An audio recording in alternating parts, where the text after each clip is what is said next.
Sali Berisha vlerëson kontributin e departamentit Brain Gain brenda Partisë Demokratike, duke theksuar rolin që ai ka luajtur në një periudhë sfiduese për opozitën. Ai shpreh mirënjohje për anëtarët dhe drejtuesit e këtij departamenti, të cilët sipas tij u bashkuan me Partinë Demokratike në momentet më kritike për të mbrojtur parimin themelor të ekzistencës së një opozite të lirë dhe funksionale në vend. Në Europë dhe në botë, kur në një ndërmarrje shtetërore, në një agjensi shtetërore, merresh peng sepse merr pjesë në tendra për t'i hap rrugën Kunatit. Merresh peng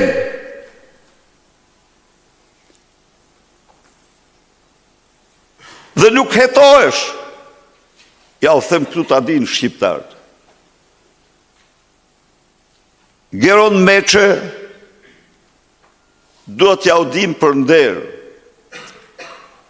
autoriteteve gjermane për kontributin e tyre, sepse ai as që do të hetohej. Duhet ja dim për nder, sepse si Gerondi i marr peng me datën 12 gusht, u mor peng me datën 20 gusht, 18 gusht, Shima, Daniel Shima, mbeta duke bërë status ma statusi pas tij, dhe ai u zhduk nuk ekzistonte. As hetim, as këqyrje dhe as gjë. Jo, sepse ky njeri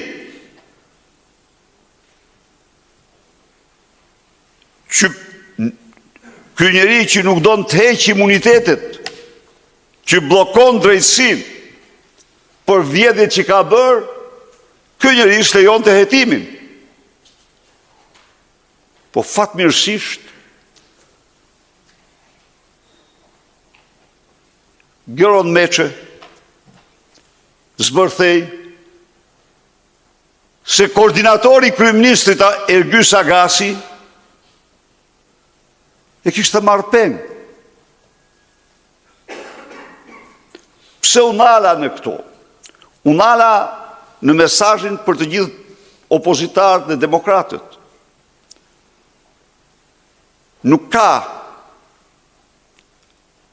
dëshmime tronditëse se këto për një qeveri.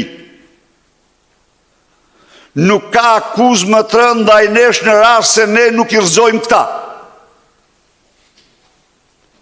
Jemi realist për këtë.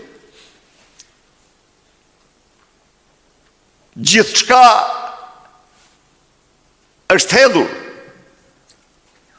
Ne jemi para sfidës dhe çfarë kërkohet? Sakrificë, sakrificë, sakrificë. Kërkohet të zëmë bulevardin, gjersa ky të qerohet dhe të shkoj para ligjit, para gjykatës, për vjedhjet që ka bërë. Pra, në një kontekst,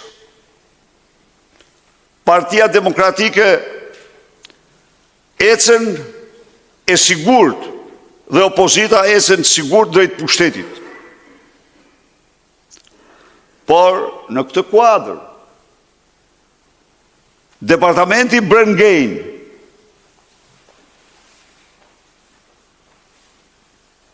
duhet të gjej brenda strukturave dhe do të gjej brenda strukturave tona, të gjithë hapësirat e domosdoshme. Dhe ky nuk është thjesht interesi i Partisë Demokratike. Jo, ky është interesi i shoqërisë shqiptare. Shoqëria shqiptare e ka të nevojshme, domosdoshme të shohë të ri, të reja, që i përkushtohen, që dijet e tyre, aftësitë e tyre, i vendosin, i investojnë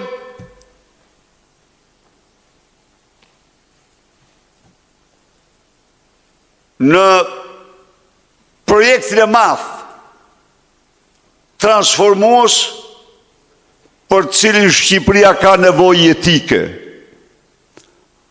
Pra, në këtë kontekst, ridimensionimi i rolit të departamentit, por dhe ridimensionimi vetë departamentit të rolit të tij dhe të përfshirjes sa më të gjerë, është një shans i madh